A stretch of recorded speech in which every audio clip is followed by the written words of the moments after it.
si la felicidad que tanto buscamos fuera, en realidad, una de las mayores fuentes de nuestro sufrimiento?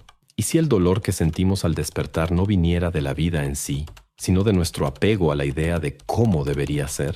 ¿Y si todo eso que creemos que está saliendo mal simplemente estuviera resistiéndose a nuestro deseo de controlar? La vida es eso que pasa mientras hacemos planes. Esa frase, repetida hasta el cansancio, esconde una ferocidad silenciosa. El plan que tenemos para la vida rara vez sobrevive al primer choque con la realidad. Charles Bukowski, con su brutal honestidad, escribió: «No es la muerte lo que vuelve loco a un hombre, ni el asesinato, ni el incendio, ni el robo. Son las pequeñas tragedias cotidianas, una agujeta que se rompe cuando tienes prisa, el aburrimiento repetido, las expectativas frustradas, la suma de todo eso que insistimos en ignorar. Y es ahí donde se abre la herida, no en los grandes dolores, que al menos reconocemos como tales, sino en los pequeños cortes diarios que, por no parecer graves, dejamos sangrar en silencio. ¿Cuántas veces has sentido que te estás convirtiendo en alguien que juraste nunca ser? ¿Cuántas veces has notado que ese niño o niña liviano,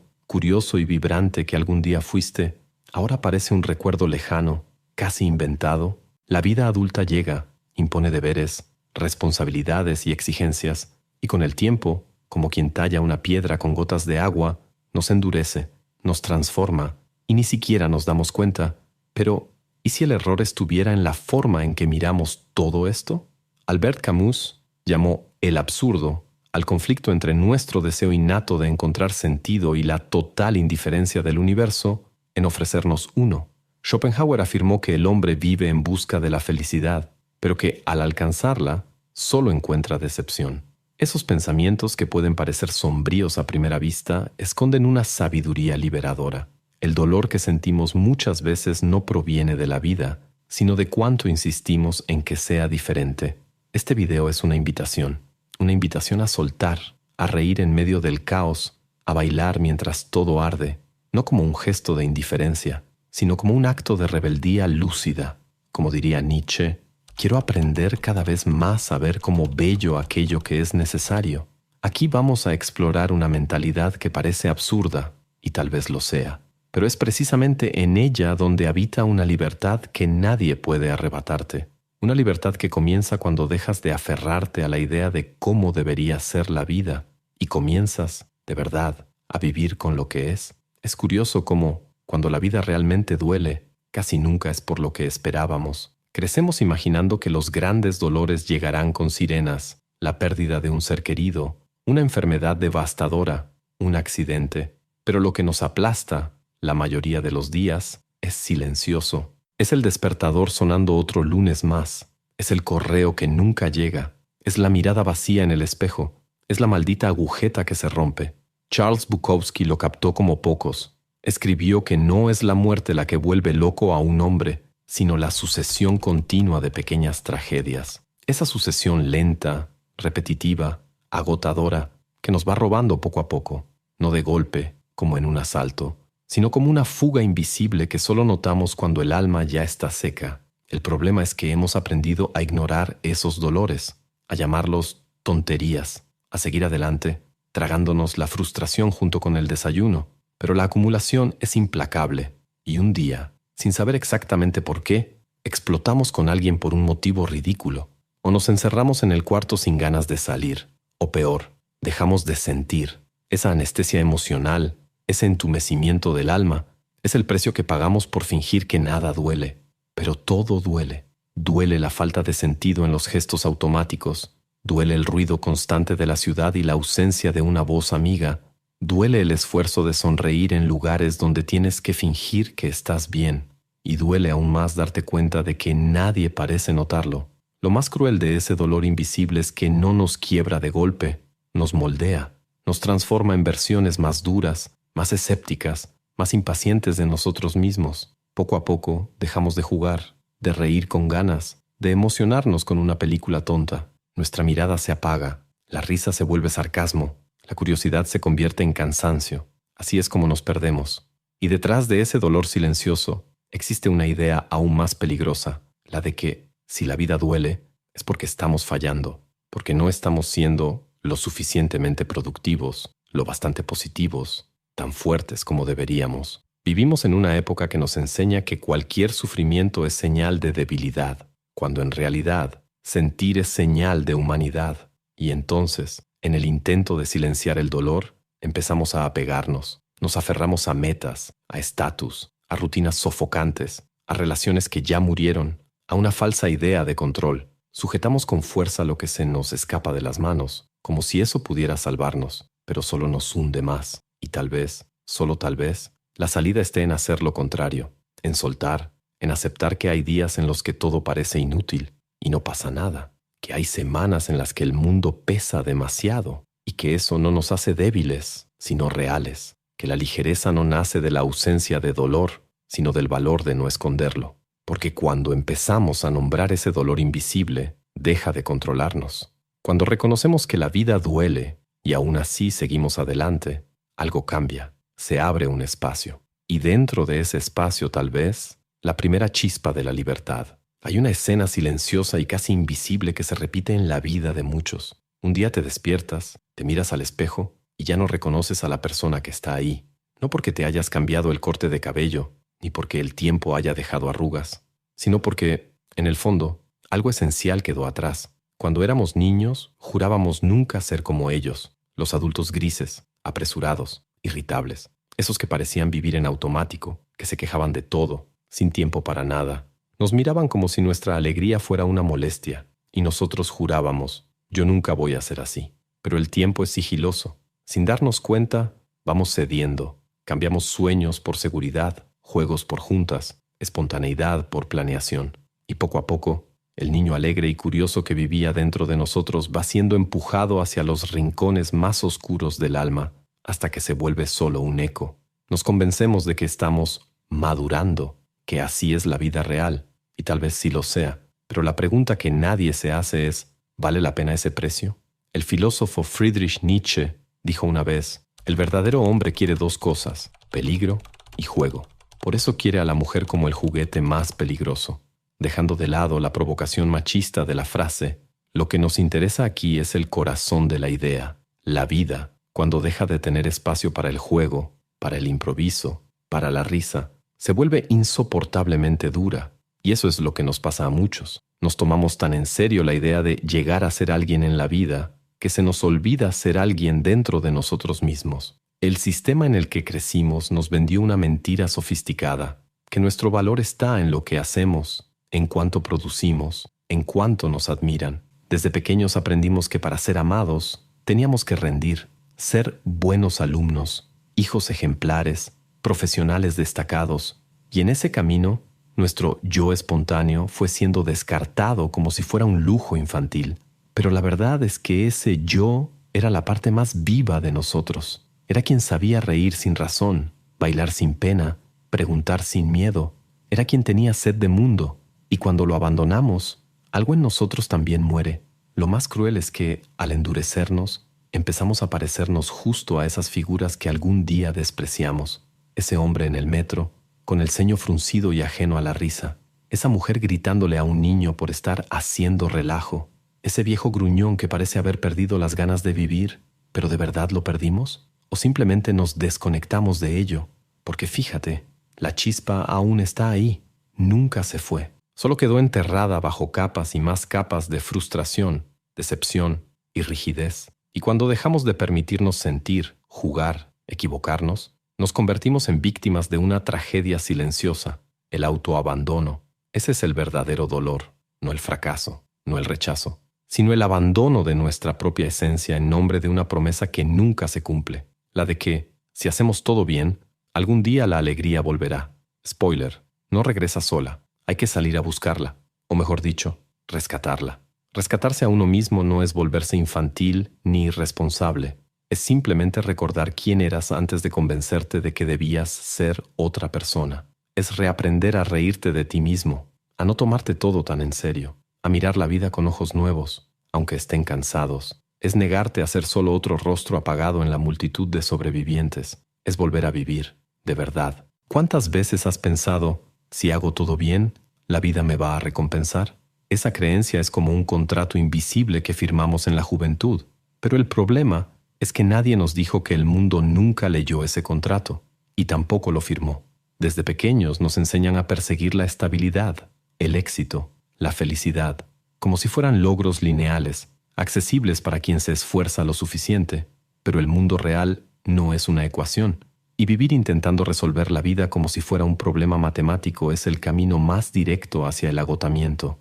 Ahí es donde entra Albert Camus con una de las ideas más desconcertantes de la filosofía moderna, lo absurdo. Según él, lo absurdo nace del choque entre nuestro deseo desesperado de sentido y el silencio indiferente del universo. Queremos respuestas, justicia, lógica, pero el mundo nos da caos, aleatoriedad, tragedia y contradicción. Camus escribe: el hombre siempre está frente a lo irracional, siente dentro de sí el anhelo de felicidad y de razón. Lo absurdo nace de ese enfrentamiento entre el llamado humano y el silencio irracional del mundo.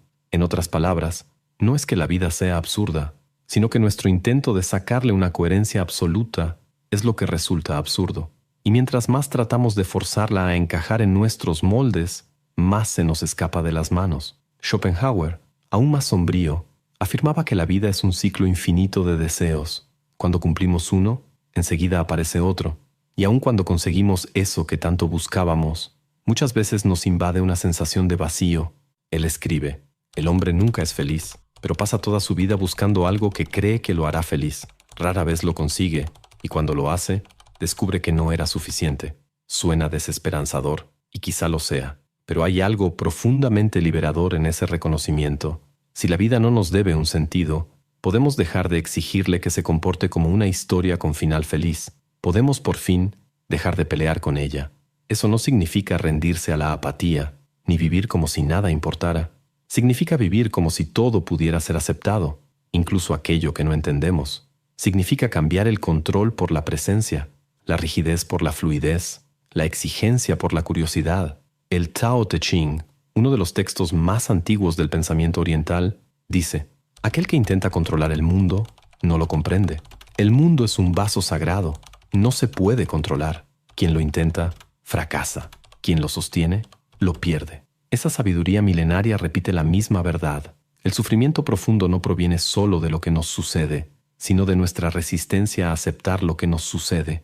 Cuando renunciamos a la ilusión de que todo debe tener sentido, algo dentro de nosotros se expande. Dejamos de vivir en constante frustración por todo lo que no cumple nuestras expectativas y comenzamos a mirar la vida con ojos más abiertos, no en busca de sentido, sino en busca de experiencia. Como concluye Camus, el absurdo puede ser soportado con pasión, y más aún, con ligereza, con risa, con un corazón que, incluso frente al caos, decide no endurecerse. Porque al final de cuentas, tal vez la única respuesta sea esta: vivir, incluso sin entender, sentir, incluso sin explicar, y soltar, incluso cuando todo dentro de nosotros quiere aferrarse. Hay un tipo de ligereza que no nace de la ingenuidad, sino de la lucidez. Es la ligereza de quien ya ha visto el caos de cerca, de quien ya ha caído muchas veces, y aún así elige sonreír, no por evasión, sino por decisión. Una ligereza que es, al mismo tiempo, ternura y valentía. Reír en medio del caos no es un acto ingenuo, es un acto político. Es como levantar una flor en un campo de guerra. Es decir, sé lo que está pasando, y aún así me niego a convertirme en otro rostro endurecido. Friedrich Nietzsche escribió: quiero aprender cada vez más a ver como bello lo que es necesario en las cosas. Entonces seré uno de aquellos que embellecen lo que tocan. Esa es una de las posturas más revolucionarias que alguien puede adoptar: aceptar lo necesario. No como quien se rinde, sino como quien transforma. Porque reír a pesar del dolor no es negar el dolor, es negarse a permitir que nos defina por completo. Es encontrar destellos de luz entre los escombros, es recordar que todavía hay belleza, incluso en lo imperfecto, inacabado o roto. Es curioso cómo pasamos la vida intentando protegernos del dolor. Creamos defensas, rutinas, metas, certezas, todo para evitar el malestar. Pero irónicamente, es ese mismo impulso de protección el que más nos endurece. Y mientras más rígidos nos volvemos, más frágiles somos ante lo impredecible de la vida. La salida, tal vez, esté en el movimiento contrario: soltar, abrir, respirar. Soltar no es rendirse, es dejar de pelear contra lo que ya es hacer las paces con la realidad, Es como dijo Camus, imaginar a Sísifo feliz. Sísifo, el personaje mitológico condenado a empujar una piedra cuesta arriba, solo para verla rodar de regreso eternamente. Camus nos invita a encontrar belleza en ese gesto repetido, no por masoquismo, sino por libertad. Porque si no podemos escapar de la condición absurda de la vida, al menos podemos elegir cómo vamos a enfrentarla. Y si la piedra va a rodar de regreso de todos modos, que al menos subamos la montaña cantando. Esa mentalidad absurda, soltar el control, reírse de la tragedia, encontrar poesía en el polvo, lo cambia todo. No porque cambie el mundo allá afuera, sino porque cambia el mundo aquí dentro. Es el renacimiento de una actitud antigua, casi infantil, pero profundamente sabia. Esa que dice sí a la vida, incluso cuando todo parece decir no. Es ver la lluvia caer y bailar empapado. Es ver la fila avanzar lento y empezar a platicar con el desconocido de al lado. Es reírse del error, abrazar lo inesperado, reencontrar la ligereza sin tener que fingir que nada duele. Y si hay algo que la vida nos muestra todos los días, es que el sufrimiento es seguro, pero endurecerse es opcional. Podemos elegir la ligereza, no como una fuga, sino como una fuerza. Podemos elegir la alegría, no porque todo esté bien, sino porque aún seguimos vivos. Y podemos reír, no por falta de dolor, sino por amor a la vida, a pesar de ella. Quería contarte algo personal. Hace algunos años me descubrí completamente agotado, no por un evento trágico, sino por una suma de pequeñas pérdidas diarias. La ligereza que alguna vez fue natural, ahora parecía un lujo lejano. Me convertí en alguien que analizaba todo, lo calculaba todo, intentaba entender incluso lo que solo necesitaba sentirse. Y fue en un día común, de esos en los que no pasa nada, cuando entendí que no estaba cansado de la vida, sino de la forma en que intentaba controlarlo todo. Soltar fue aterrador, pero también fue liberador. Hoy todavía me equivoco, todavía me frustro, pero también río más, me permito más, y sobre todo llevo conmigo el recuerdo de que vivir no se trata de aferrarse con fuerza, sino de abrazar con presencia. Si este video te tocó de alguna forma, gracias por estar aquí, de verdad. Ahora quiero ofrecerte algo que no es para cualquiera, pero sí es para ti, que llegaste hasta aquí buscando respuestas más profundas sobre quién eres y hacia dónde va tu vida. Creé algo que va más allá de un libro. Construí un mapa para el alma, un manual que une ciencia, filosofía y pensamiento crítico para ayudarte a romper patrones mentales, cuestionar tu identidad y reconstruirte desde la raíz. Esto no es un ebook con frases bonitas, es una guía para quien ya no soporta vivir en piloto automático. Si sientes que algo dentro de ti está pidiendo un cambio, una evolución, claridad, entonces este es tu momento. Haz clic en el comentario fijado y accede ahora al manual de la autotransformación. No lo leas por curiosidad, léelo porque tu vida depende de ello. Y si decides empezar este camino, no serás la misma persona al final del recorrido. Si llegaste hasta aquí, felicidades. Oficialmente desbloqueaste el nivel secreto de la existencia, ese donde sentimos, pensamos y aún así no nos volvemos completamente locos. Bueno, no tanto. Así que haz esto. Dale like al video, o al menos dale like a la ironía de la vida. Comenta aquí abajo qué es eso que estás intentando controlar y que ya podrías estar dejando ir. Y suscríbete al canal, no porque yo te lo pida, sino porque tal vez, solo tal vez, necesitas escuchar más cosas como esta para recordar quién eres. Ah, ¿y estos videos que ves en la pantalla? Tienen respuestas que tal vez ni siquiera sabías que estabas buscando, pero no voy a arruinarte la sorpresa. Haz clic y descúbrelo por ti mismo. Nos vemos allá.